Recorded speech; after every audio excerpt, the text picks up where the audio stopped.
Business women राजकुमारी।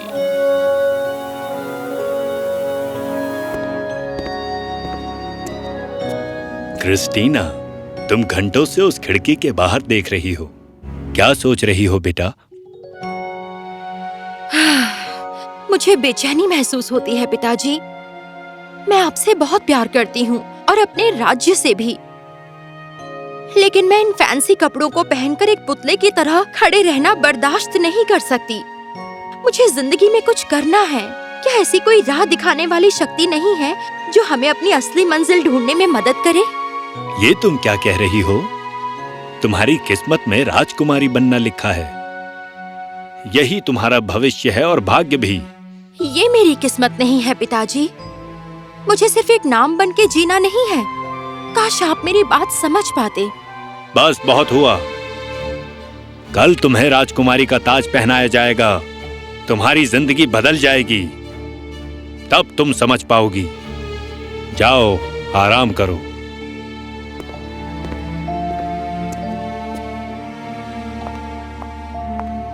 और इस तरह क्रिस्टीना की कहानी शुरू हुई, जो एक होशियार लेकिन दुखी राजकुमारी थी। क्रिस्टीना के पास दुनिया भर का खजाना था, लेकिन उसके दिल की सच्ची ख्वाहिश को पूरा करने की राह दिखाने वाला कोई नहीं था। पर क्रिस्टीना भी इस सुनहरे पिंजरे में कैद रहने वालों में से नहीं थी। मुझे माफ करना पिताजी।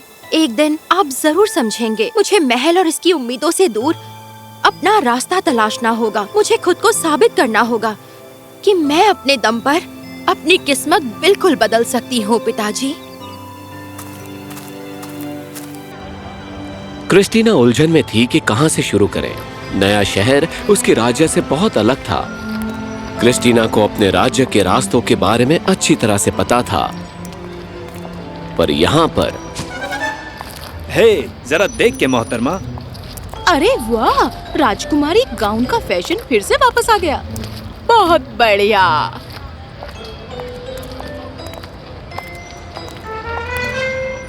एक्सक्यूज मी, आप ऐसे मेरी ड्रेस पर पैर नहीं रख सकते।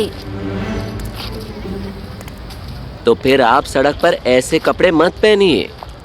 लेकिन शहर में हर कोई ऐसा नहीं था।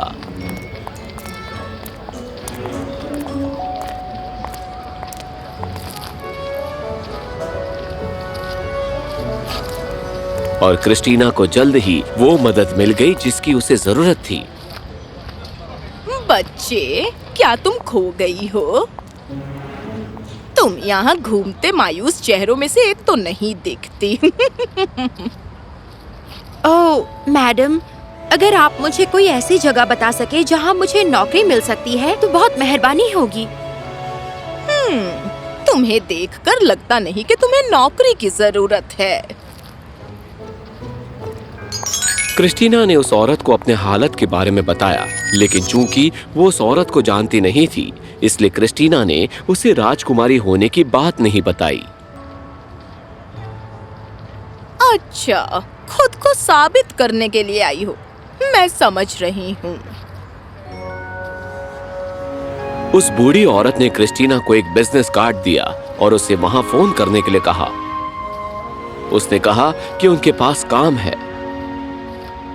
क्रिस्टीना ने उसे शुक्रिया कहा और चली गई। इस बूढ़ी औरत में कुछ तो अलग बात थी।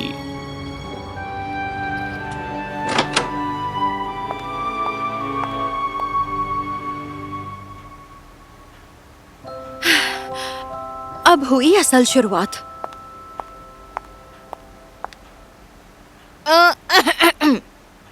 यहाँ कोई फैंसी ड्रेस कंपटीशन नहीं है मैडम।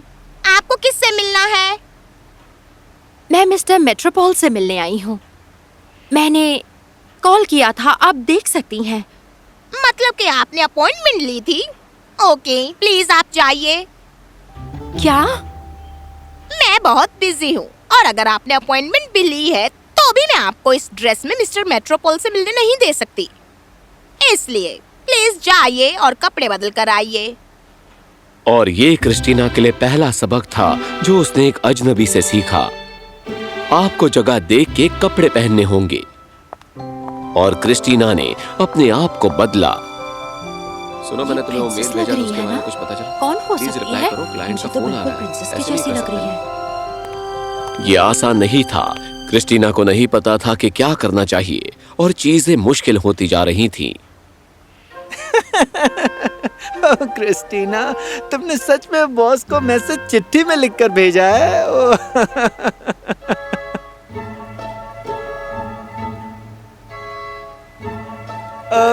देखो मुझे, मैं एक राजकुमारी हूँ और मेरे राज्य में चिट्ठियाँ उल्लू लेकर जाते हैं।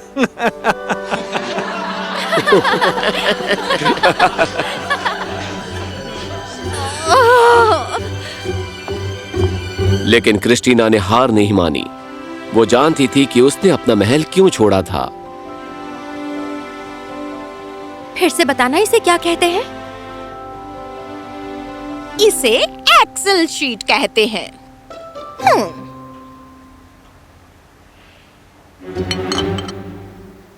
उप्स, ये साफ करने नौकर आएगा, है ना? क्रिस्टीना, हम सफाई खुद करते हैं। तुम खुद को समझते क्या हो? कोई राजकुमारी हो? सही कहा, मैं नहीं हूँ। दिन हफ्ते और महीनों में बदल गए, लेकिन क्रिस्टीना ने हार नहीं मानी।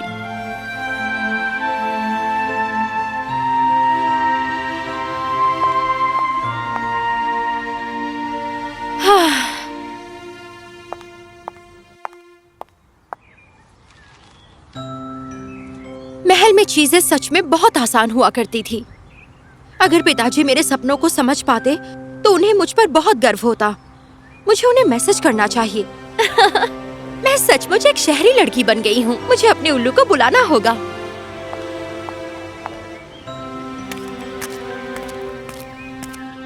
हेलो बच्चे, तुम वही लड़की हो ना जो उस दिन काम की तलाश में थी?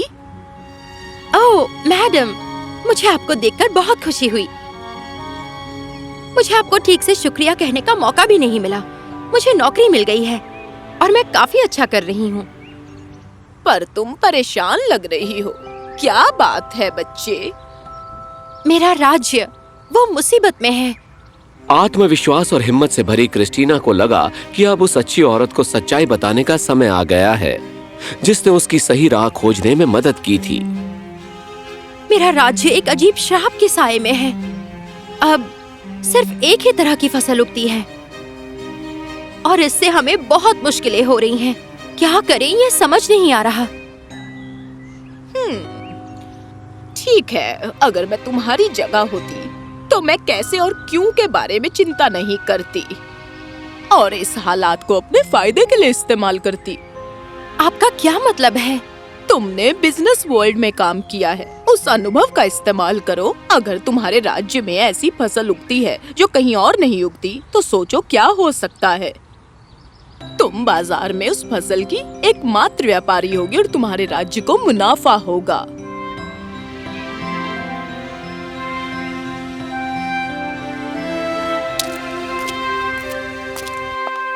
बूढ़ी औरत की सलाह क्रिस्टीना के दिल को छू गई। उसने अपना सामान बांधा और घर के लिए निकल पड़ी। क्रिस्टीना अपने राज्य में वापस लौटी। वो अपने शहरी कौशल को भूली नहीं, बल्कि अपने राज्य को और बेहतर बनाने के लिए उसने उनका इस्तेमाल करने की योजना बनाई। अपने पिता को मनाने के बाद वो उस रहस्यमयी फसल को उगाने के काम पर लग गई। ये काफी अलग है और हम इसके गुणों के बारे में भी नहीं जानते। कुछ भी नहीं, लगता है सब बर्बाद हो गया। नहीं, कुदरत कभी भी कुछ बर्बाद नहीं होने देती। क्रिस्टीना ने फसलों को शहर में स्थित अपनी रिसर्च लैब में भेजा, जहां उनकी असली खूबी पता चली।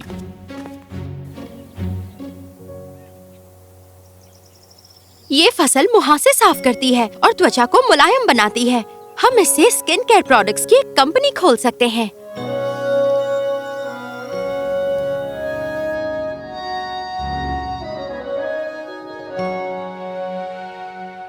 लेकिन इससे क्या होगा? क्रिस्टीना, हम एक राज परिवार हैं, व्यापारी नहीं। पिताजी, यही तो मैं आपको बताने की कोशिश कर रही थी। मैं अपनी शाही पहचान तक सीमित नहीं रहना चाहती। हमें दुनिया को दिखाना चाहिए कि हम और क्या कर सकते हैं। मैं समझा नहीं बेटा। कोई बात नहीं पिताजी, बस मुझ पर भरोसा रखिए।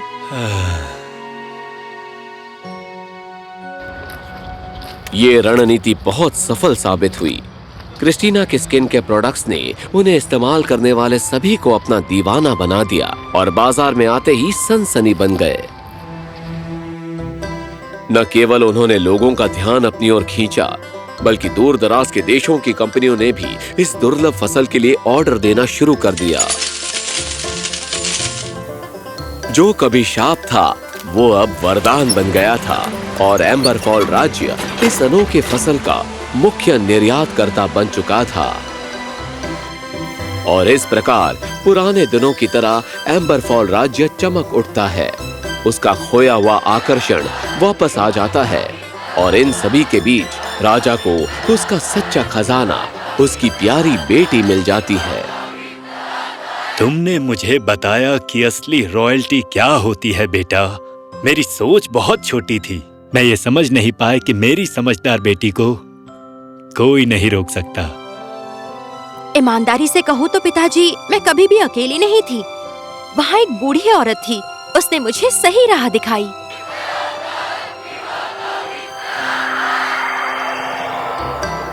उसने ही सही राह की मदद मांगी थी, है ना? पर दोस्तों, राज ये है कि कड़ी मेहनत करो और तुम जो खोज रहे हो वो तुम्हें मिल जाएगा।